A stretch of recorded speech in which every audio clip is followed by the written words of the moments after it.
नकटव kite बाळ उंबऱ्यावरी बसय, उंबऱ्यावरी बसन मला सोन्याचा ढीग दिसय. बाळ नकट आहे, ते उंबऱ्यावर बसलेला आहे, म्हणजे उंबरठ्यावर बसलेला आहे, पण आईला मात्र तो सोन्याचा ढीग म्हणून भासत आहे. लाडक्या कायानं त्यानं उंबरा केला पारय, उंबरा केला पारय, मामा मनाया झाला थोरय.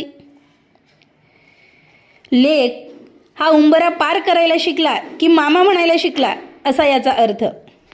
धन संपदाची नारण ती का हंड्यानं पाणी वाहतीन, ती का हंड्यानं पाणी वाहतीन, बाई लोकालाही नवती.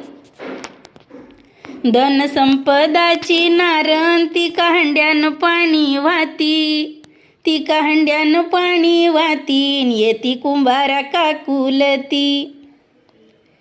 धनसंपदाची नारळ म्हणजे तिच्याकडं पैसा पाणी भरपूर अशी स्त्री, आणि ती हंड्यानं पाणी वाहते, स्टीलच्या किंवा पितळीच्या, आणि इतरांना मात्र ती हिणवते. पण ज्यावेळेस तिची संपदा ही नष्ट पावते, संपत्ती तिच्याकडं नसते, तेव्हा ती कुंभाराला काकुलती येते, त्याची विनवणी करते की तुझ्याकडं ठेवलेली अशी ठेवणीतली का असेना मला मातीची घागर दे, जी मला पाणी भरायला उपयोगात येईल.